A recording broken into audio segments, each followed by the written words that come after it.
Hello, everybody.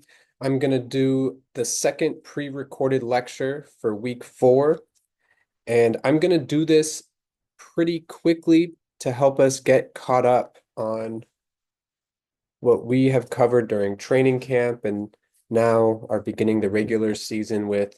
So this is, as you can see, the slides for January 27th. And my hope is, while pushing myself to go fast because I'm covering the intro and then 6 chapters of the assigned book, my hope is to look at our perusal for a little bit for each chapter and read a little bit from my slides, but not get too stuck on some of the details, just because my hope is that you're actually going to watch this whole video from start to finish.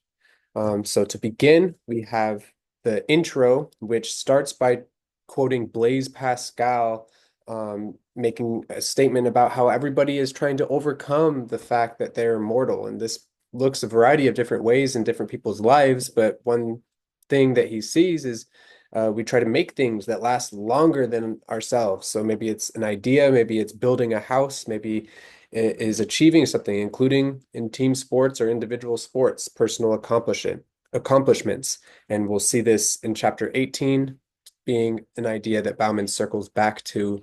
He talks about bridges to immortality in that chapter. There's some more topics and ideas from the intro there. And here's a quote where he actually talks about life as a game. And this is something that we're going to be doing a lot during the regular season.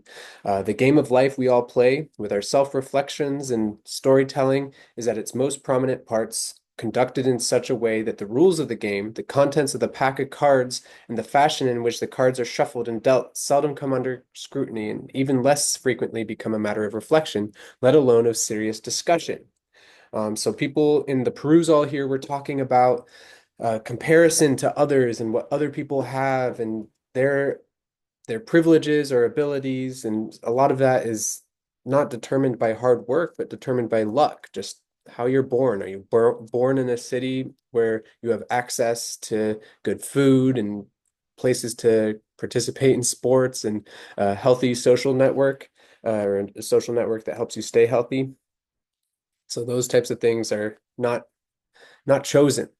Um, and here's some more ideas from the intro. He's hinting at more stuff that we're going to be covering the rest of the quarter. Take your own time looking through these a little bit. It's just a quote that I've selected. And then again, this word solidarity is popping up in the third bullet point, the way for people to overcome the challenge of living in an individualized society. So that's another kind of key term I covered in the last video, and then also during a few of the previous Zoom lectures, the process of individualization.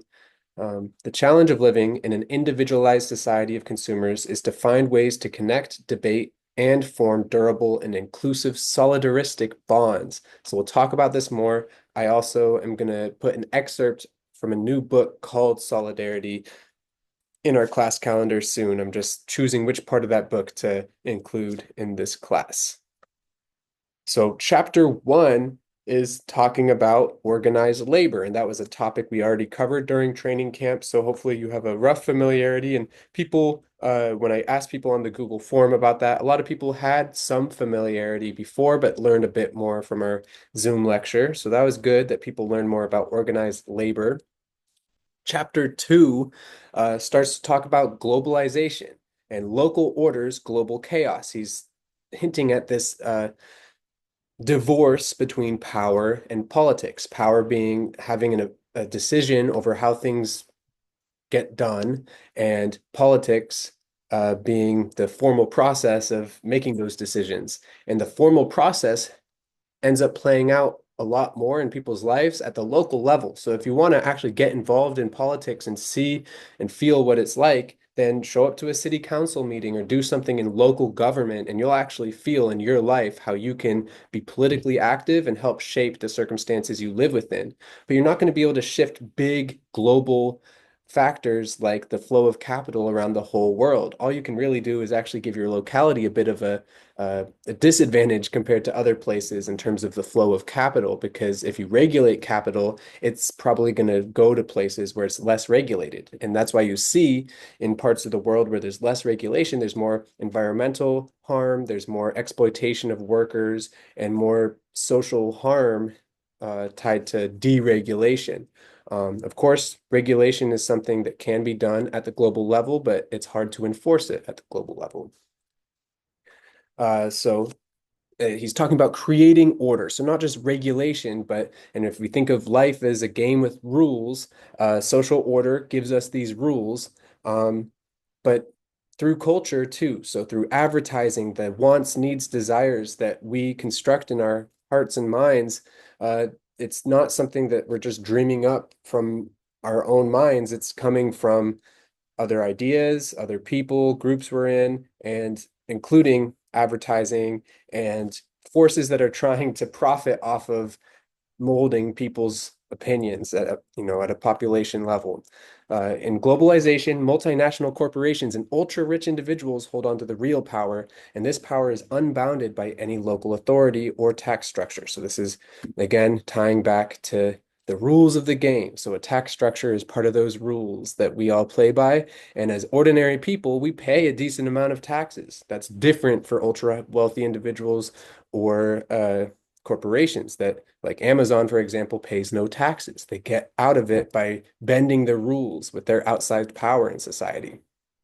And we could get into more of how the social dynamics of how that occurs, but it's also hard to study because they're behind closed doors, the ways that these decisions get made. And it also kind of spurs or stews up in society a feeling of skepticism, and people become a bit warmer to conspiracy theories. And you saw that during the pandemic, a lot of people were really skeptical of how vaccines were getting distributed, and there were a lot of conspiracy theories surrounding those types of things. There's a healthy impulse to be skeptical, but conspiracy theories oftentimes rely on disinformation or going against what the evidence shows. Um, Good quote from this chapter. Any attempt to put things in order boils down to the manipulating of probabilities of events. So think of advertising, marketing, those industries. If you get enough people to think that Coca-Cola is pretty delicious and looks like a cool thing to drink, then you're going to get a lot of people buying Coca-Cola, even though it's causing diabetes in their communities. And it's not nutritionally valuable in any way unless you're starving. Another quote that's a little bit long because I'm zipping through and I'm breaking my rule of checking in with perusal. So for chapter 2 in perusal, before we get onto chapter 3, so here's again, if you're going to still be using perusal, you're going to need to purchase access now. However, I am being more flexible now because that's what people really wanted. Um, this is chapter 1, chapter 2. So I'm using the table of contents. You can use here to read out loud, just more reminders of how to use that platform. All right. So people have highlighted a lot of those same things that I brought up in the slides about creating order, manipulating the probabilities of events. So here people are highlighting how the mobile elite create uncertainty for the rest of people. So it's not guaranteed that you'll be able to have a stable, awesome job in the future because maybe capital will rely more upon AI to do the types of jobs that you're getting trained to do in college. So that's sort of a scary prospect. And one way to overcome that is through solidaristic kind of teamwork in society type of thing. So people ask about how can this cycle be broken? Thanks, Parth. Um, Organize labor, solidarity, and teamwork. Those ideas will help. Back to the slides.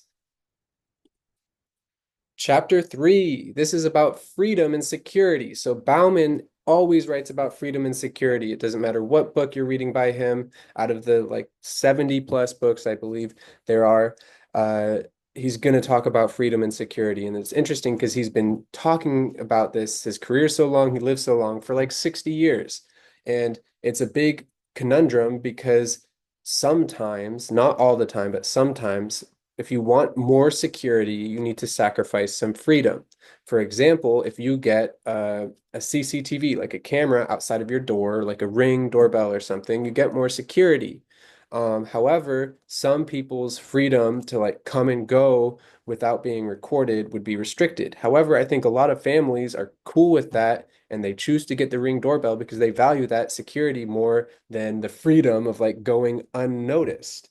Um, if you think about having the freedom to go out in public at certain times versus the security of having a rule in place at a local level that's like a kind of curfew. And growing up in Oregon, actually, there was a 10 p.m. curfew when I was a teenager. So uh, some friends and I actually, you could look at this as a bit of white privilege now because, well, we're somewhat multiracial, uh, but a group of friends and I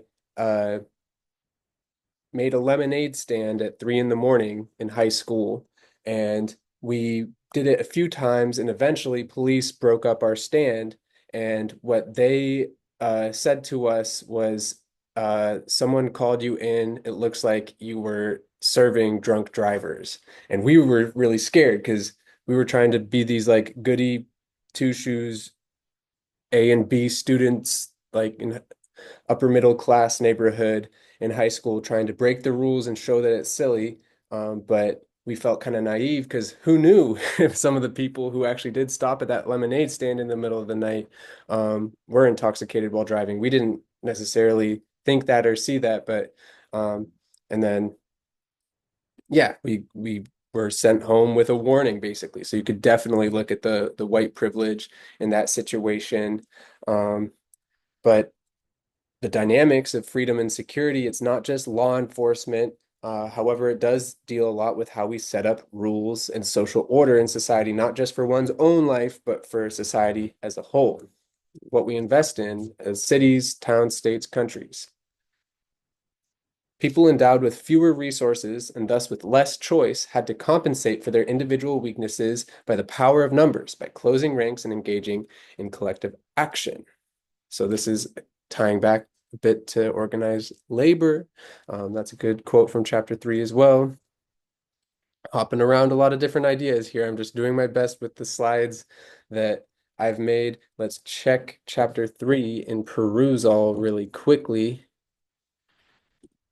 Table of contents, chapter 3, freedom and security, the unfinished story.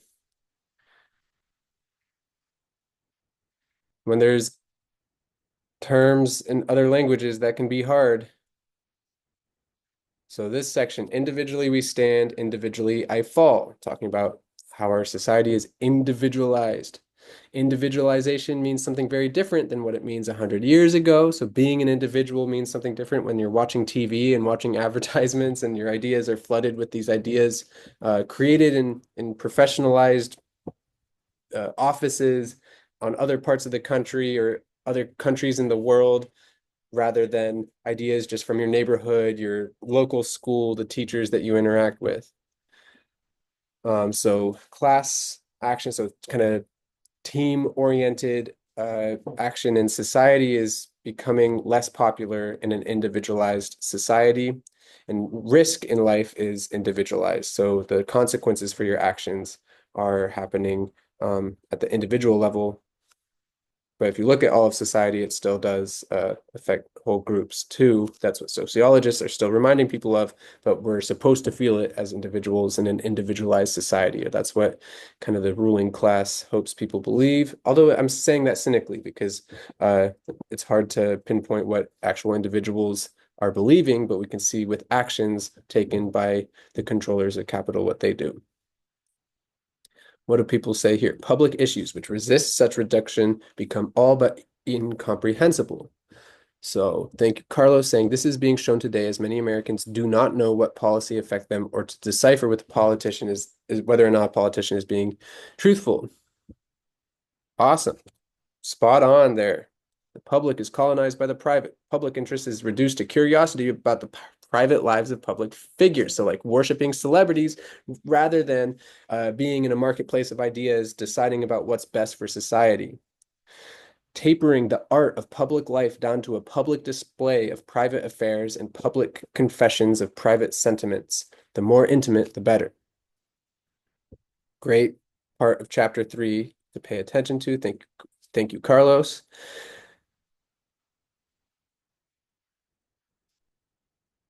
Slideshow chapter 4, Modernity and Clarity, the story of a failed romance. So the concept of reason is coming back here. Think Max Weber in your sociological toolkit when we think about reason. And I know I only briefly alluded to that when talking about social structure. So rationality, rational order is an idea that Max Weber really paid a lot of attention to and wrote about, and is part of our concept of solid modernity. And then, of course, through solid modernity, liquid modernity. Um, in modernization, Bauman says, and this is really a prevalent theme in his work as well, modernity being an effort to get rid of ambivalence in life. However, liquid modernity brings on this whole new wave of ambivalence as a result of the overwhelming amount of consumer choice people have in life, but the impotence, the lack of power and control over their own lives they have economically in turbulent labor markets. So law, creating new rules in society is one way to fight ambivalence. He writes about that a little bit. And modernity being an art of creative destruction. Let's check perusal for chapter 4, table of contents, modernity and clarity. Excellent. We got some readers. What I may do in the sense of what should be done. Stephanie says, a lot of people have to choose between either of two rather than fulfill their dream. Their environment and social status can have great influence on what choices they have to make versus what they want. And then Carlos replies, this is such a great point as I see many people want to enact change in the world, but do have the action needed to set that change in motion. So, or do not do or do not. Some people do, some people do not. Heck yeah, I'm logged in as the instructor right now. So I can give that little shout out to people. And this is why I like that platform, but I understand if it makes some people a little bit dizzy, if it's not the easiest platform to actually look at a lot of words for a long amount of time. I of course use this to skim because I've read my paper version of this book so many times that everything's kind of like going on a hike I've been on a lot of times. I'm pointing things out when I'm walking past things that I like.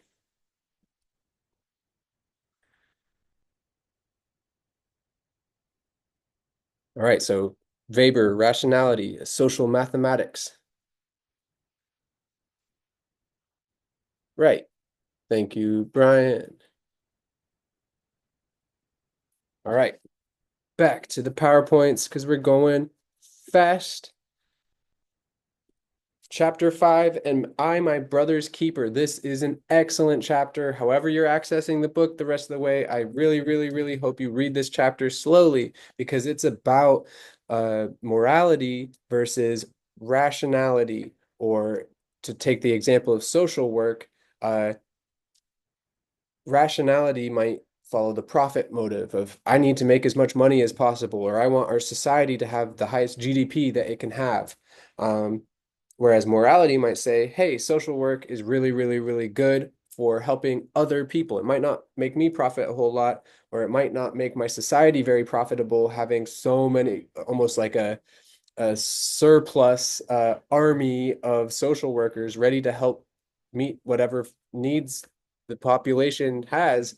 Uh, Bauman's talking about the the moral imperative of having social workers, having social safety nets, such as welfare, giving people money if they have no money, giving people political rights, giving people the rights to live a decent life. And then what they do in the economy is giving them more of a chance to get cool stuff, but not necessarily survive. That survival can be guaranteed in a society that has a lot of social work, a lot of people taking care of others. Um,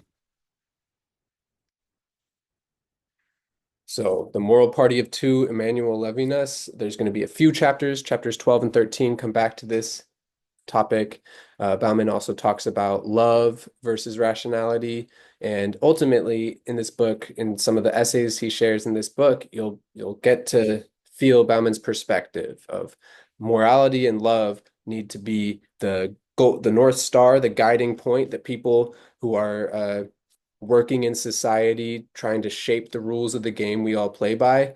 Uh, Morality, being selfless, not selfish, uh, hoping for the best for other people, kind of a solidaristic feeling.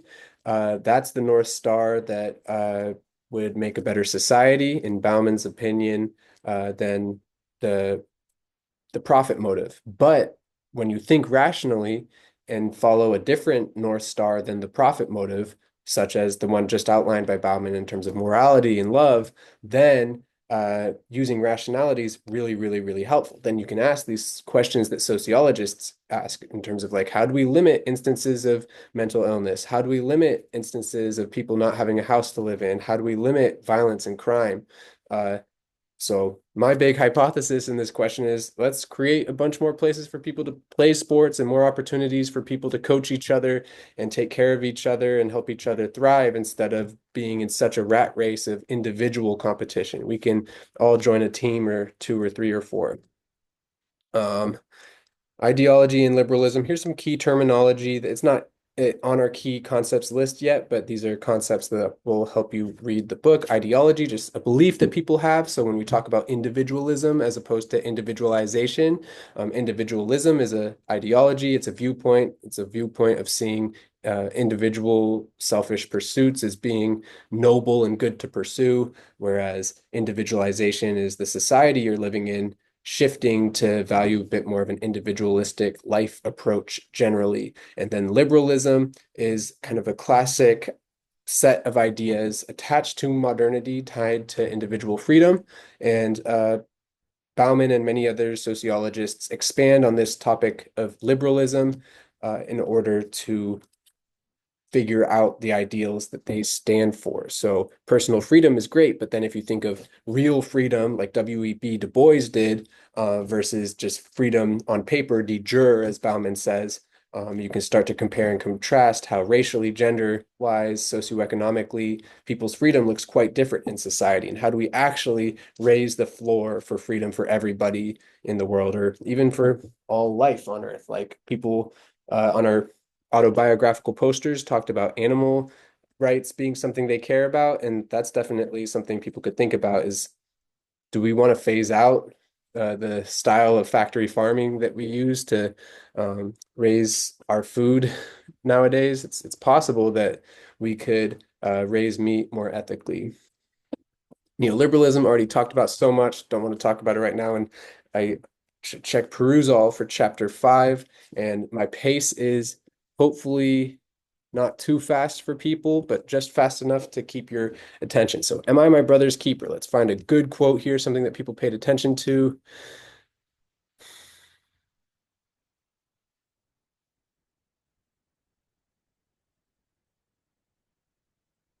People traditionally unemployed are no longer a reserve army of labor, just as an adult man in Holland or England, no longer an army reservist about to rejoin the troops in the case of military need. Um, so Joshua says, I never knew this. So when many countries developed a lot of welfare policies, so making sure no one's going hungry, etc., building big soup kitchens, stuff like that, public laundry places where everyone's clothes just gets washed by women who are joining the workforce. Uh, these types of social safety nets were created so that the population was really healthy and strong in a society, so that if they had to go to war, your people were strong enough to physically fight that war. Now that we live in a day and age where different countries that have a flag and an Olympic sports team can compete not just in sports, but also in violent altercations contesting for land and stuff. So we see this in Ukraine and Russia, and we see this in Palestine and Israel. There's and very lopsided power relations between the groups at war in those examples. So unfortunately, there still are armies, there still are civilians who get involved in military conflict. So this isn't totally gone like Bauman is talking about, but the welfare state in terms of maintaining an overall the whole population to fight a low-tech war of just how many chess pieces do you have in terms of human chess pieces, not technological chess pieces, then this is no longer the case. Countries don't need to take care of everybody in their population. Just like right now, there's not a single country that takes care of everybody perfectly. That's a tough thing to do. It's a tall task. That's why we got to dream it up in some of our other sociology classes. All right, back to chapter 6, United in Difference. If you're still watching this, I'm very happy. Good for you. If you're hopping around skimming this video a little bit, then thank you for at least making it to this part, but hope you watch the whole thing. And hey, people are watching this. United in Difference, Chapter 6. In an individualized society, not everyone has the same hairstyle. They're not doing the exact same things. The tasks we do at work might be similar and different at different places. A lot of work nowadays is just writing and responding to emails you get, reading and writing emails, watching commercials, scrolling through social media. That's actually what work is beginning to look like for a lot of people. And it's also in the service economy, a lot of hello, what do you want? How can I help you? A lot of customer versus worker relations, which is an imbalanced power relation. And there's a lot of gender and race and, of course, social class inequality built in there. Talking about localities and place. So we're going to be talking about that a little bit in this class in terms of where can you actually participate in sports. So cities versus rural towns. There's a lot of interesting research actually about sports in urban areas versus sports in rural areas. Like you could expect, people play more baseball in rural areas where there's a lot of space for the baseball stadium, but soccer's played everywhere, stuff like that. Basketball is a very urban sport. Golf is a place near where wealthy landowners live, et cetera, et cetera, et cetera. All right, chapter 7 is assigned for today. I'm just going to quickly check chapter 6 in our perusal. All right.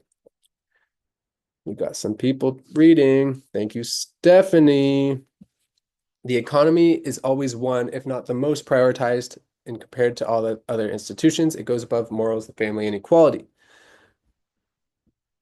All right, so here Bauman's making a list. Let me name a few of the many factors responsible for the feeling of uncertainty in society. So uncertainty tied in with this idea of ambivalence in liquid modernity. So people's lives are precarious. You don't know how you're going to meet your needs.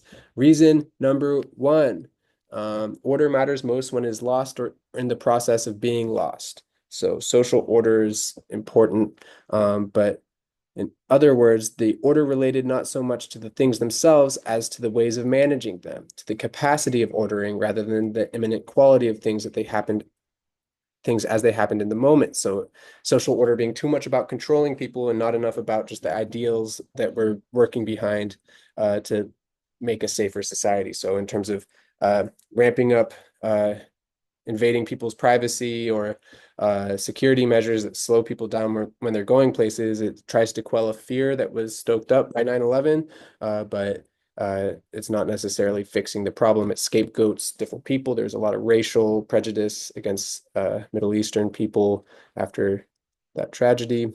And then number two, universal deregulation. So when we talked about neoliberalism, we also talked about how it's not just deregulation, but regulation to help facilitate the flow of capital from ordinary people upwards to corporations and ultra high net worth individuals.